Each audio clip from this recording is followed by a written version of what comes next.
Que episódio foi esse? Senhoras e senhores, disparado o melhor episódio do The Last of Us. O terceiro episódio do The Last of Us, ele faz homenagem a boa parte da filmografia do Jean-Luc Godard. E também foca de forma sutil, da maneira polêmica de como essa lenda do cinema se despediu. O terceiro episódio, ele tem uma estrutura narrativa que é levemente diferente dos episódios anteriores. Os episódios anteriores, eles tinham cenas de flashback de momentos do passado que davam uma explicação de como que foi o início dessa pandemia causada pelo fungo. Aqui no terceiro episódio, nós não temos uma cena de flashback contextualizando esse período pré-pandêmico, pois o episódio ele foca na história do Bill e do Frank. É um episódio que o Joel e a Ellie eles aparecem bem pouco. É um episódio que tem cerca de 1h20 de duração e é 1 hora focado no Bill e no Frank e apenas uns 20 minutos no Joel e na Ellie. Mas esse curto tempo de tela da dupla protagonista, nós já vemos ali que o elo entre os dois está melhorando ao seu modo. O Joel segue extremamente babaca com a Ellie, mas a gente já consegue ver uma evolução porque ele simplesmente não está apontando uma arma para a garota e falando que quer matá-la. Então, de qualquer forma, é um progresso na relação dos dois. E também temos diálogos que mostram que o Joel está começando a se preocupar mais com a segurança da Ellie. Ele fala pra ela, não vamos por esse caminho que lá vai ter algo que eu não quero que você veja. A garota teima e ela vê algo extremamente chocante. Conforme o desenvolvimento do episódio, nós vemos o Joel dando dicas pra ela de como ela deve se portar, que ela não deve falar da condição dela de imune ao fungos para pessoas desconhecidas a fim de evitar problemas. E temos também uma carta que o Bill deixa para o Joel que faz ele refletir e parece que vira uma chavezinha ali nele que ele de fato sim, ele vai proteger a Ellie. Coisa que ele não conseguiu fazer com a Tess. E tem um detalhe muito sutil ali na relação do Joey com a Ellie que mostra que de fato ele está começando a se preocupar com a garota quando eles entram num carro e ele pede para colocar um cinto, só que a Ellie não faz ideia do que é um cinto de segurança. Dele coloca lá todo em um tom paternal o cinto na garota e ali a gente vê que tipo essa relação sim finalmente está entrando nos eixos. Quanto ao Bill e ao Frank que são os protagonistas desse episódio. O Bill ele é interpretado pelo Nick Offerman, que fez o Ron Swanson em Parks and Recreation. E o Bill nada mais é que uma versão do Ron nesse cenário de um apocalipse zumbi. Pois ambos personagens odeiam todo tipo de governo, são armamentistas fervorosos e demonstram um grande nojinho ali pela raça humana como um todo. E essa rabugentice do Bill ela fica bem escancarada quando a Ellie pergunta para o Joel como que o Bill e o Frank são, se eles são legais. E o Joel só responde, o Frank é legal. Ele não fala nada sobre o Bill para deixar muito claro que o Bill é uma pessoa bem antissocial. Quanto à trama principal desse episódio, eu quero pegar exemplos de filmes, de obras audiovisuais que tem como foco relacionamentos amorosos, casamentos. Posso pegar aqui boa parte da filmografia do Godard, onde ele fala sobre relacionamentos disfuncionais, casamentos à beira ali do seu fim, mas que no entanto são relacionamentos que dão certo à sua maneira. E quase sempre são relacionamentos que têm uma carga política, um viés político muito pesado. E eu vejo que a forma como foi desenvolvido o relacionamento do Bill com o Frank é praticamente um filme do Godard aqui no The Last of Us. Um casal que se inicia de maneira muito improvável, onde literalmente um está apontando uma arma para a cara do outro. E após cada um ali baixar as suas barreiras, deixar que um se aproxime mais do outro por conta de uma música que os dois gostam, nós vemos que ali se inicia um caso lindo de amor entre esses dois personagens. E a relação dos dois é repleta de altos e baixos como todo bom casamento é. Eles ficam juntos, eles são apaixonados, eles brigam, um tem que ceder para que o outro consiga conviver em paz. Mas a gente percebe nitidamente que um apenas quer o bem-estar do outro. E uma das cenas mais bonitas desse episódio é quando o Frank ele prepara uma surpresa para o Bill e o Bill todo carrancudo, todo rabugento, ali ele desaba e fica muito emocionado ao ver que o Frank preparou uma hortinha com morangos, uma das cenas mais bonitas desse episódio e que é difícil imaginar que isso possa acontecer nesse cenário em que o mundo está completamente destruído. E referente à comida, esse episódio também escancara outras coisas que foram apresentadas de leve nos episódios anteriores, mas eu já falo mais disso daqui a pouco. E o terceiro episódio de The Last of Us também apresentou uma nova classe de inimigos, Não é um novo tipo de infectado, não são novos militares daquela milícia armada que é a Fedra, que domina as zonas de quarentena. Os inimigos novos apresentados são os assaltantes, que o Joel cita para o Bill, que em breve eles podem chegar ali e causar algum problemas para o Bill e para o Frank.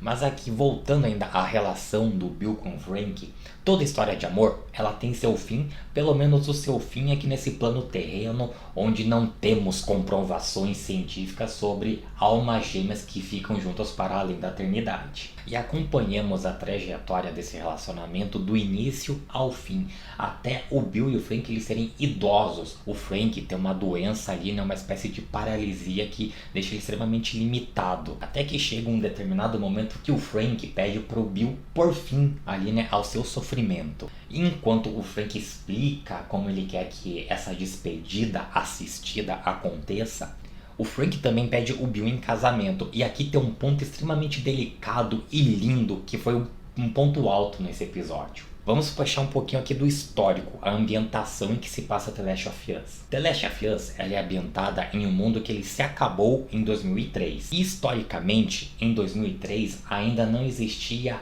o casamento homossexual legalizado nos Estados Unidos.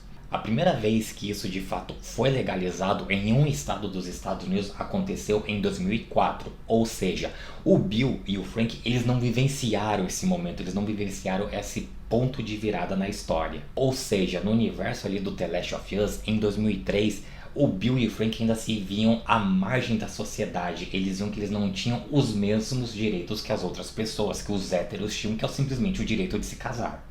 E após essa cena do casamento dos dois, que é uma cena bem linda, bem triste também, nós temos também essa despedida assistida que o Frank solicita para o Bill. E como eu falei, a história de amor desses dois me lembrou muito os relacionamentos presentes na filmografia do Godard. E também sabemos a forma como o Godard se despediu desse mundo. Ele estava cansado, bastante debilitado, ele também optou por essa despedida assistida. Então, além da trama se assemelhar com a filmografia do Godard, a despedida desses dois personagens se assemelham à vida real de como foi a do Godard. E um outro ponto que é de a arte imitando a vida, a música que une o Bill e o Frank é de uma artista norte-americana chamada Linda Ronstadt. Cantora que esteve em atividade a partir do finalzinho dos anos 60 até meado dos anos 2000, e ela teve que se aposentar da sua carreira musical porque ela também foi diagnosticada com uma paralisia progressiva, algo semelhante ao que o Frank sofre na série. Lembra quando eu falei que a alimentação ela é mais um ponto escancarado nesse episódio? Vamos voltar ao primeiro e ao segundo episódio do The Last of Us. O primeiro episódio se inicia ali com o aniversário do Joel, dele comentando que esqueceu de comprar ingredientes para as panquecas, ele falou que no final do dia ia trazer um bolinho para comemorar, então eles não estão consumindo farinha, enquanto que os vizinhos do Joel e da Ellie, eles estão consumindo vários biscoitos. Já no segundo episódio, o flashback que se passa na Indonésia dá a entender que os primeiros casos aconteceram em uma fábrica de grãos e farinha.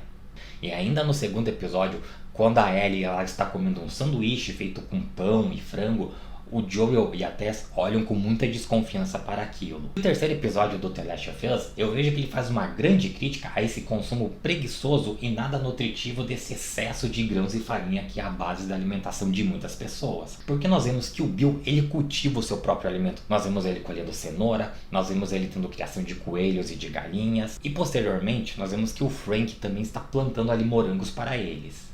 Então, além de termos nos primeiros episódios uma crítica referente ao aquecimento global, vemos uma crítica também à forma como nós estamos nos alimentando. Outros pequenos detalhes que temos aqui nesse terceiro episódio é uma referência aos jogos, quando a Ellie vê uma máquina de fliperama do jogo Mortal Kombat. O Mortal Kombat ele não está presente nos jogos do The Last of Us, mas no The Last of Us nós temos um jogo de luta bem violento que ele é claramente inspirado no Mortal Kombat. E por The Last of Us ser uma produção da HBO, que é do mesmo grupo da Warner, e os direitos do Mortal Kombat pertencem à Warner, ficou fácil colocar esse jogo aqui na série.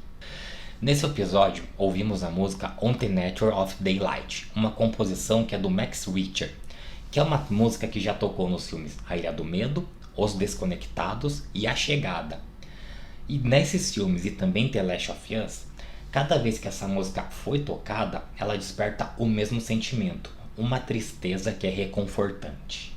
E além desse episódio ele ser bem dramático por conta do episódio em si, teve um outro acontecimento fora das telas que traz outra carga dramática ainda maior. Vou explicar aqui. Nesse terceiro episódio, nós vemos um flashback da Tess com o Joel, o Bill e o Frank, e eles ali no momento de diversão, conversando entre eles. E nós sabemos que a Tess, ela morreu no segundo episódio. E no dia que esse terceiro episódio foi lançado, ele infelizmente tem a coincidência trágica que foi o mesmo dia que faleceu a dubladora original da Tess nos jogos do The Last of Us. Dito tudo isso, vamos às notas do terceiro episódio da série do The Last of Us. Começando pela direção. Eu posso estar cometendo aqui um crime para os cinéfilos, mas se me falassem que esse episódio foi dirigido pelo Godard, eu acreditaria. Ele foi dirigido pelo Peter Weir. Não é um grande nome do cinema, das produções audiovisuais, mas eu achei uma direção impecável, então é nota 10. O roteiro também me causou uma impressão muito forte que sim, é um filme do Godard isso daqui. E o Godard dizia que um filme não precisava de ter um roteiro extremamente complexo, você só precisava ter uma garota e uma arma. E esse episódio do The Last of Us, nós temos o Bill e várias armas. Então na minha cabeça é muito um roteiro do Godard, então é nota 10 também. No quesito atuação, o Joel e a Ellie, eles têm pouco tempo de tela, mas fica nítido que a química entre os atores ela está ficando cada vez melhor. E por conta disso, dessa evolução episódio após episódio, eu acho que o Pedro Pascal e a Bella Ramsey serão indicados a diversos prêmios na categoria de atuação. Mas quem rouba a cena no episódio, esse episódio ele é todo do Nick Offerman, que faz o personagem do Bill. E eu não respondo pelos meus atos se o Nick Offerman não for lembrado quando chegar a temporada de premiações das séries. Então não tem como dar outra nota a não ser nota 10 para a atuação. As demais partes técnicas. Eu não vou cansar de elogiar a cenografia do The Last of Us. No entanto, aqui a parte de maquiagem me causou um certo incômodozinho bem de leve, que quando o Bill e o Frank eles estão mais idosos, o Frank bem debilitado, eu senti que a maquiagem estava um pouquinho exagerada, ficava nítido que eram dois atores tentando representar personagens muito mais velhos do que eles realmente são. Mas não é nada que estrague a série, mas eu vou tirar aqui um meio ponto por conta disso. Então pra parte técnica eu dou 9.5. Entretenimento. É um episódio maravilhoso sobre uma história de amor em meio ao fim do mundo. Foi um episódio que eu fiquei desidratado de tanto chorar quando o Bill e o Frank se entregam um para o outro. Me acabei de chorar também quando eu vejo aquela hortazinha de morangos que o Frank fez para o Bill. E o que falar da hora que toca a mesma música que tá na chegada. E a hora que o Joel lê a carta que o Bill deixa para ele, que ele fala que é pro Joel proteger a Tess. E o Joel viu que ele não conseguiu proteger a Tess, ele vai tentar proteger a Ellie agora. Um momento de extrema importância para a série e extremamente emocionante. Então, para o quesito entretenimento, eu também nota 10 para esse episódio. Todas essas notas, a média final do terceiro episódio do The Last of Us é 9.9. É disparado para mim o melhor episódio dessa série. E eu já trato não apenas como o melhor episódio de The Last of Us, que ainda terão novos episódios a serem lançados, mas eu trato como um dos melhores episódios de todas as séries de todos os tempos. E essa foi a minha análise de Long Long Time, o terceiro episódio do The Last of Us. Aqui no canal do Plano 9 você também encontra análise dos outros episódios da série. Encontra também um vídeo onde eu falo das referências de O Poderoso Chefão presentes nos dois jogos do The Last of Us. Um outro vídeo onde eu falo dos trabalhos dos cineastas que foram convidados para trabalhar na série do The Last of Us. Além de outros vídeos sobre outros tópicos envolvendo a cultura pop como um todo. Eu faço aqui o convite para você se inscrever no canal se você ainda não é inscrito, compartilhar esse vídeo com seus amigos e comentar o que você está achando da série do The Last of Us. Então é isso e até o próximo vídeo.